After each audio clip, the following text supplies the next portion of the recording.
হঠাৎ দেখলে সবুজ মাঠ মনে হলেও এটি কিশোরগঞ্জ পৌর শহরের শতবর্ষী আখড়া পুকুর। শহরের প্রাণকেন্দ্র আখড়াবাজার এলাকায় অবস্থিত এই পুকুরটির মতো অধিকাংশ পুকুরই আজ কচুরিপানা, পলিথিন, প্লাস্টিক বোতল এবং বিভিন্ন বর্জ্যে ভরে অস্তিত্ব হারাচ্ছে।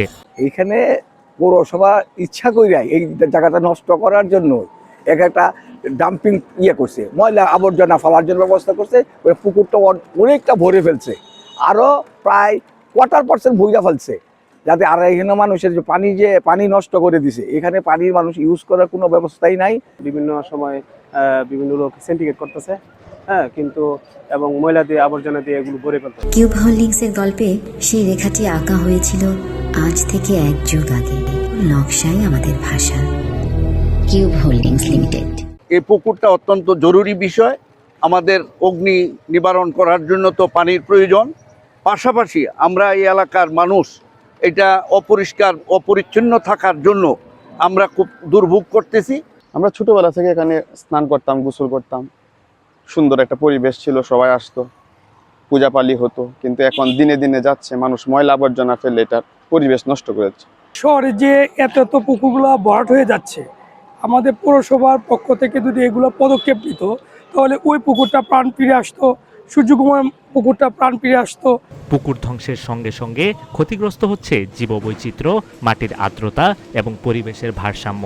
মাছ এবং জলজ প্রাণীর আবাস ধ্বংস হচ্ছে, বাড়ছে জলাবদ্ধতা, তাপমাত্রা এবং অগ্নি নিরাপত্তার ঝুঁকি। পানি যে নিয়ে যাই আমরা গাড়িতে, সে পানির গাড়িটা 15 থেকে 20 মিনিট সর্বোচ্চ চলে। এই 15-20 মিনিট কিন্তু আগুন আসলে নির্ভর না। আমরা মূলত নির্ভর করি হয় পুরো বাড়ির আন্ডারগ্রাউন্ড রিজার্ভার, অথবা পুকুর, অথবা নদী, অথবা কোনো খাল বিল। কিন্তু দেখা যাচ্ছে যে এইসব অনেক সময় ভরাট হয়ে যায় বা পানি শুকিয়ে যায়, তখন আমাদের আগুন নির্বাপন করতে কিছুটা সমস্যা ব্যক্ত হয়। 2000 সালে কিশোরগঞ্জ শহরে পুকুর ছিল 188টি, বর্তমানে দৃশ্যমান রয়েছে মাত্র 27টি।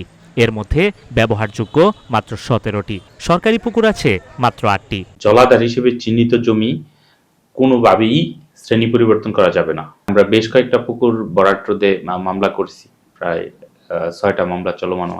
আমাদের পুকুর যদি ভরাট বা দূষণ হয়ে যায়, আমরা তাৎক্ষণিকভাবে সেটা পরিষ্কার পরিচ্ছন্ন করার ব্যবস্থা নিই এবং আইন অনুযায়ী আমাদের যা যা করণীয় আমরা তাৎক্ষণিকভাবে সেই ব্যবস্থা নিব। সচেতন মহলের মতে কিশোরগঞ্জের জলধার ভিত্তিক সভ্যতা আজ কংক্রিটের নিচে হাঁপাচ্ছে। এখনই পুকুর উদ্ধার এবং পুনর্খনন না করা হলে অচিরেই মানচিত্র থেকে হারিয়ে যেতে পারে কিশোরগঞ্জ শহরের শেষ জলাশয়গুলো। নিউজ ডেস্ক, রূপালী বাংলাদেশ।